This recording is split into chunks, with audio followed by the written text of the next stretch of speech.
Цена этого ароматного медовика – 1400 рублей. Себестоимость затраты на продукты и упаковку примерно 700 рублей. А вот вторая часть суммы – зарплата кондитерам, налоги и доход владельцу. В зависимости от объемов производства и от цели предпринимателя части могут меняться. Однако калькуляция цены примерно одинакова для всех. По факту сладкий бизнес отдает приторной простотой в расчетах и приглашает зайти на рынок для грандиозных торговых свершений. Однако реальность все-таки с определенной ложкой дегтя.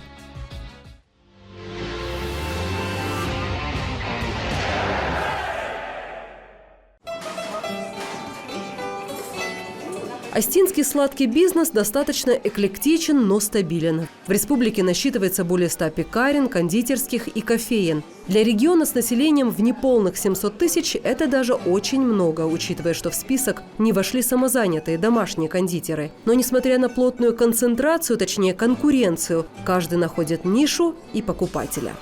Постоянно идет какие-то новшества в кондитерском деле, да, которые приходится обучаться им онлайн, приходится покупать все рецепты онлайн. Дипломированная экономист Жанна Урумова угодила в сладкий бизнес 12 лет назад. В декрете пекла знакомым Наполеоны, медовики и эклеры. Когда появился спрос, то решила превратить хобби в предпринимательскую деятельность. Открыла небольшой цех. Это стандартная история развития кондитерского производства. Первоначальная сумма, которая тебе нужна для работы, она зависит от того, где ты хочешь начать работать. То есть, если ты начинаешь работать дома, то там абсолютно самая небольшая нужна сумма, не знаю, в пределах там 50, может быть, 100 тысяч. Но, естественно, если ты уже хочешь такой вот кондитерский цех, который уже на людях как бы, тогда, естественно, тебе такая сумма уже нужна побольше. Там уже в зависимости от того, что ты хочешь, можно начать с самой маленькой печки какой-то профессиональной, самых небольших миксеров, поэтому где-то от 500 до максимальной суммы, которая есть у тебя в наличии. Первоначальный капитал при открытии цеха как коржи в торте – основа бизнеса. Если необходимая сумма есть, все дается легче. Сразу можно закупить оборудование, инвентарь и даже нанять помощника. Специальных программ для поддержки пекарен и кондитерских пока нет. В прошлом году министр сельского хозяйства России Оксана Лут заявила, что в 2026-м в пилотном режиме будет реализована мера поддержки при открытии сельских пекарен.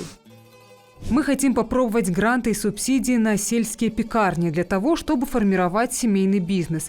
Именно семейный бизнес. Большинство мер поддержки для предпринимателей реализуются в рамках нацпроекта. Они распространяются как на малые и средние предприятия, так и на самозанятых. В центрах «Мой бизнес» можно получить консультацию по вопросам открытия и ведения своего дела. Есть услуги по продвижению продукции и работы на маркетплейсах, но чаще всего требуется финансовая поддержка. При открытии небольшого цеха кондитер, как и любой представитель малого бизнеса, может обратиться в фонд микрофинансирования, получить займ или льготный кредит. Но есть небольшое «но». Сладкий бизнес не такой прибыльный, особенно на первых порах. Есть опасность не вернуть деньги вовремя.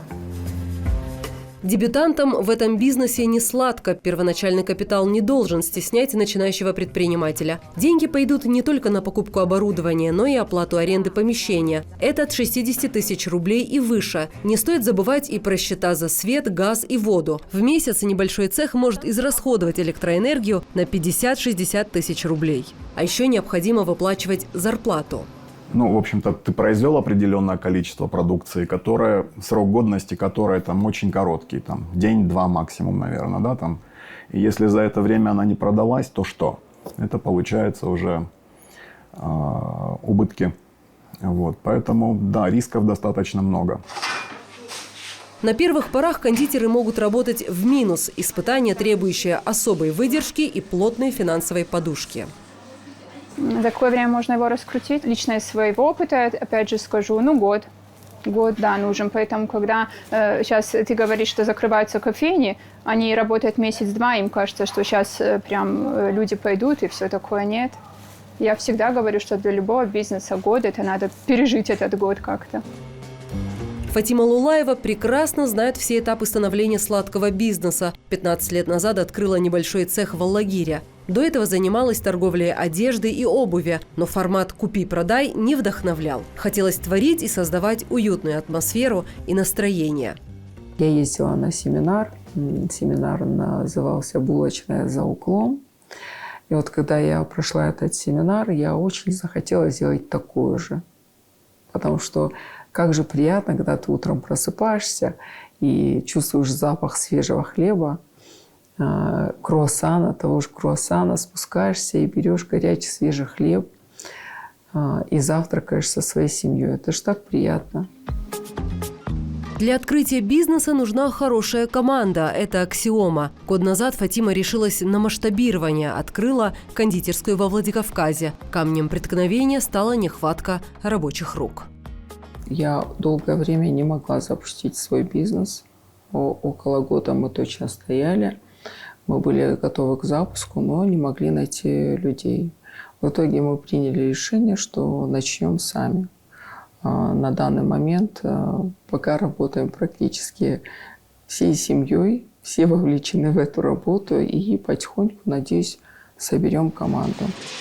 Кадровый голод бьет по бизнесу не первый год. Срыв сроков открытия предприятия из-за нехватки рабочих рук – не единичный случай. Решить проблему пока не удается.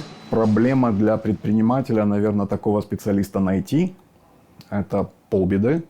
А еще сложнее, наверное, такого специалиста удержать. Чтобы его удержать, нужно предложить, соответственно, достойные условия работы. За временем, когда человек, который владеет рецептурой, технологией, он со временем уже может начать думать тоже о том, а зачем мне работать на кого-то, если я могу это делать сама, условно говоря.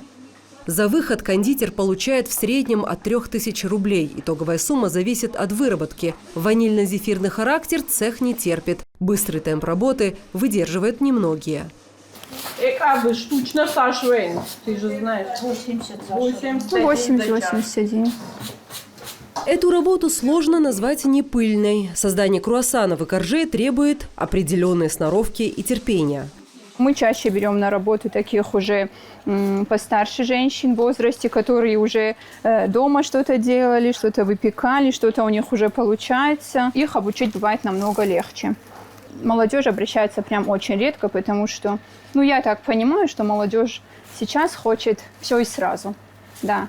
Вот они насмотрелись, видимо, этих тиктоков, где за день разбогател, и прям у тебя все есть, но, не знаю, не поработаешь, ничего у тебя не будет. Вузы и колледжи ежегодно выпускают десятки специалистов. Лучших разбирают крупные рестораны. А кто-то уезжает покорять мегаполисы. Оставшиеся дипломированные технологи и кондитеры не всегда рвутся работать в цехе, а иногда и не подходят по определенным критериям. Предпочитаю взять замотивированного человека с желанием работать, чем профессионала, который, допустим, 20 лет уже находится в этом бизнесе. Этого человека надо переучивать под себя. То есть где-то дисциплина страдает, где-то могут работать не по весам, что очень часто бывает у профессионалов, которые долгое время уже в этой работе. Поэтому проще взять замотивированного человека, который хочет работать и что-то узнать и заработать. Приоритеты работодателей за последние годы крайне противоречивы. Одни отказываются сотрудничать с молодежью, ссылаясь на безинициативность. Другие же, напротив, предпочитают эту категорию, потому что концепция заведения обязывает. Работа, как и везде, бывает ответственная и сложная, потому что им нужно делать все, уметь. Это кофе, общаться с людьми, приносить заказы, собирать, заворачивать тортики, смотреть за чистотой, за порядком. И это касается всех. Управляющая кофейней Татьяна Махмудова в сфере услуг как рыба в воде. Работала в разных регионах страны. Со вкусами и предпочтениями гурманов отменно знакома. Всегда подчеркивает, кондитеры Осетии тонко чувствуют гастрономические тренды и бойко шагают в ногу со временем. Кофейни все идут вместе с модой. Шаги. Дубайский шоколад появляется, он у нас сразу. Дубайские чизкейки, пожалуйста, вы можете у нас на витрине увидеть.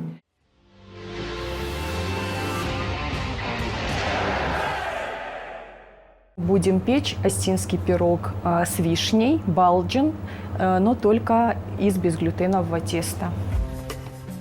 ПП-десерты для одних модное веяние, для других – жизненная необходимость. Бизнес Луизы Гаглоевой без лактозы, казеина, глютена, сахара и дрожжей. Началось все с выпечки диетического хлеба. Он нужен был для дочери, которой врачи рекомендовали определенный рацион питания. Необходимых продуктов и блюд в магазине не было. Пришлось готовить самой. Чуть погодя появились первые покупатели.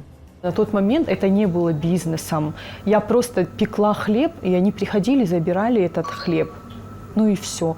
А потом с ростом клиентам, получается, это, естественно, сарафанное радио. Ну, у меня там была маленькая страничка, где я показываю, что я готовлю Амине, своей дочери. И вот с этого все и началось. ПП-бизнес понравился не только местным жителям. Остинские пироги без глютена и дрожжей заказывают многие гости. Вкусовые качества отличаются исключительностью. Даже бывает такое, что гиды, да, которые привлекают в республику туристов, которые их сопровождают, они нам очень часто приводят клиентов, то есть приезжих, которые они заранее предупреждают, а мы там сможем что-нибудь у вас покушать, если у нас вот такая-то проблема с питанием. И очень часто приводят туристов, не говоря уже о том, что у нас местные. Они бывают очень рады, что они смогут попробовать остинские пироги, несмотря на свои ограничения. За последние годы цены на продукты и услуги ЖКУ, как дрожжевое тесто в теплой комнате, поднимаются стабильно и с благоуханием. Для производителей это испытание. Повышается себестоимость продукта. Значит, нужно повысить и цену на изделия. Но не все решаются. Многим совестно. Мы стараемся, даже когда повышаются цены, стараемся не настолько повышать цены. Естественно, страдаем мы, доход у нас становится немного меньше, но приходится все равно как-то нам страдать, когда повышаются цены. Но чаще всего бывает так, что цены в моментах повышаются, потом они почему-то обратно приходят, стабилизируются как бы. Поэтому я думаю, что просто делать надбавку на свою продукцию немножко меньше. Зарабатываешь меньше, но при этом остаешься на плаву. Осетинский потребитель привередлив. Десерты с заменителями молочного жира, усилители вкуса, стабилизаторы смущают. В приоритете натурпродукт. Для того, чтобы выдерживать конкуренцию и поддерживать уровень, необходим контроль на всех этапах производства. Основные риски – это, конечно же, продукты, сырье, вот это вот, которое очень часто бывает так, что оно нас подводит. Берем одно и то же, чаще всего это масло. При взбивании оно уже не так себя ведет, оно уже дает другой вкус, все такое. Особенно это очень сильно мы страдали после санкций, потому что импортозамещение происходило, и что-то вот менялось, и поэтому прям очень большая проблема была после санкций. Очень много рисков, на самом деле, в кондитерском бизнесе. Биологический риск – это сальмонелла. Физический, то есть это инородные какие-то предметы в продукции, это и волосы человеческие, и стекла иногда попадаются. Дальше, третий, конечно, это химический, то есть исключить всю химию, которая по Санпину не проходит. Сладкий бизнес под контролем Роспотребнадзора. Основной документ, регулирующий кондитерские и пекарни – санитарно-эпидемиологические требования к организации общественного питания населения.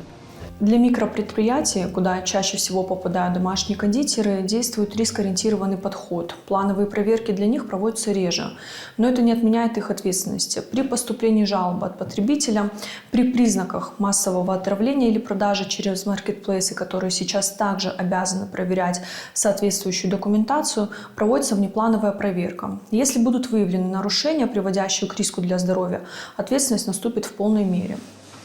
Кондитерские и пекарни должны строго соблюдать правила Санпина. Сырье и готовую продукцию нужно хранить в разных холодильных камерах, правильно проводить тепловую обработку, придерживаться гигиенических правил. Медицинская книжка у каждого работника обязательно. Нарушать все это себе дороже.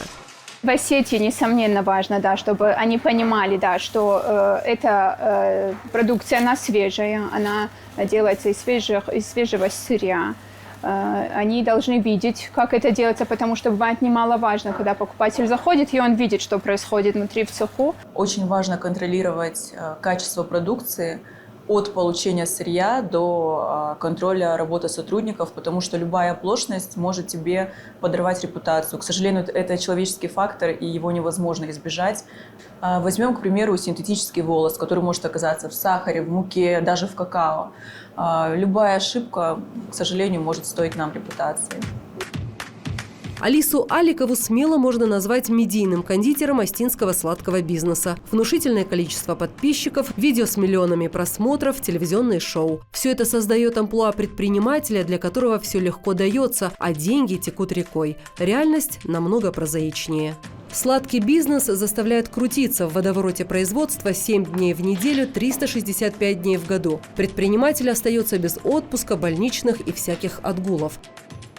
Как бы моя витрина не смотрелась красиво, за этим стоит чуть ли не круглосуточная работа, потому что ты приходишь каждый день рано утром, тебе нужно заполнять витрину хлебобулочную, дальше ты делаешь торты, ты делаешь порционные десерты, всякую мелкоштучку. И у меня это повторяется изо дня в день. До открытия кондитерской мне было намного легче, потому что я больше обучала, больше пекла торты на заказ. И там я могу себе позволить какой-то выходной взять, поспать чуть подольше. Здесь уже такое не получается. Место красит и определяет уровень развития бизнес-проекта. По словам аналитиков, спрос будет радовать, если цех открыт близко к парку, прогулочным зонам, вузам, школам. Однако остинский сладкий бизнес легко может опровергнуть это правило. Здесь свои приоритеты. Ну, мне кажется, когда ты работаешь хорошо, когда ты делаешь вкусно, когда людям это нравится, они это друг другу передают, они об этом узнают, и они придут в любое к тебе место. Если для цеха, может быть, роль и не играет, то для кофейни местоположение имеет большое значение. Мы находимся недалеко от проспекта, где проходимость людей очень большая, очень много молодежи, и люди ходят, гуляют и заходят очень часто к нам попить кофейку, попробовать десертики. А если бы мы находились в спальном районе, то я не уверена, что было бы столько у нас людей. Осетинский сладкий бизнес медленно, но верно осваивает новые рынки. Всеми любимые пекарни и кофейни открываются и в столице, и в других крупных городах страны. Эксперты не скупятся на комплименты, прогнозируют положительную динамику. Если они выйдут с так называемым уникальным каким-то торговым предложением на рынке других регионов и других городов, то я думаю, что они вполне могут достигнуть своих каких-то целей. Но для того, чтобы масштабировать бизнес, еще очень важно, допустим, поработали здесь какое-то время, отработали какую-то модель ведения бизнеса. И вот уже эту готовую рабочую модель, которая уже подтвердила свою жизнеспособность, уже ее переносить в том же виде на почву какого-то другого региона или другого города. Мы бы, конечно, хотели открыться где-то за пределами республики, но для этого нужны, конечно же, большие финансовые вклады, да, нужна какая-то господдержка, поэтому я думаю, что должны быть созданы какие-то программы для поддержки кондитеров, для их развития и для того, чтобы помочь им открыться где-то за пределами республики.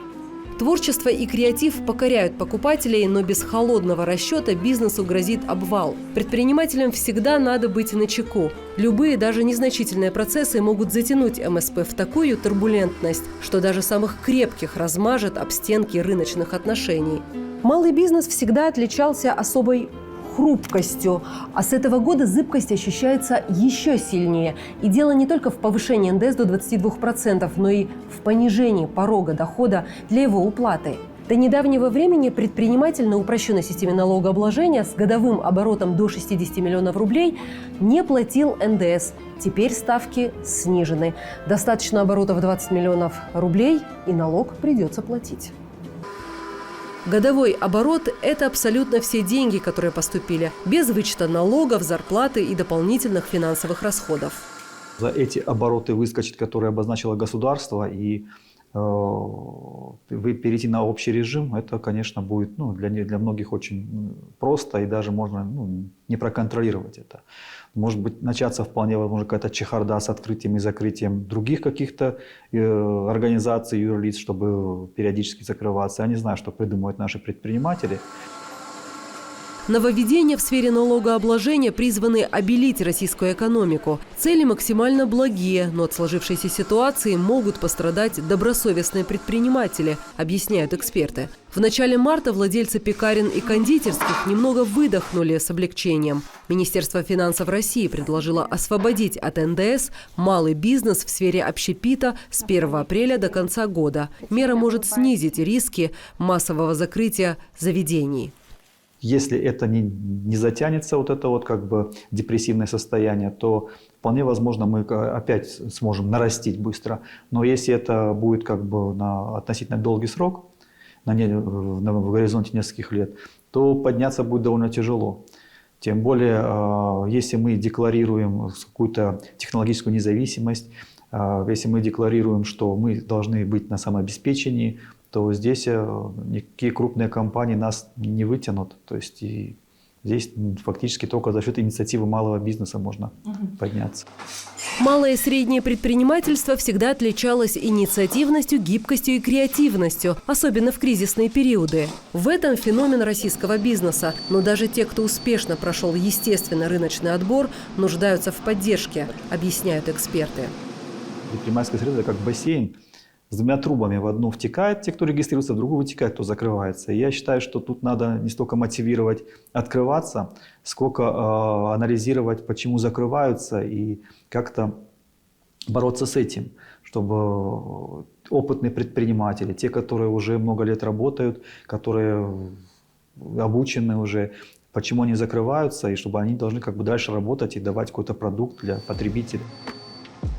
Согласно данным ВЦИОМ, в рационе 40% россиян присутствуют кондитерские изделия. В Осетии к десертам особое отношение. Любые праздничные и даже поминальные мероприятия не обходятся без тортов, пирожных и всевозможных трубочек с кремом. Да и в гости с пустыми руками зазорно появиться. Идеальная почва для роста сладкого бизнеса.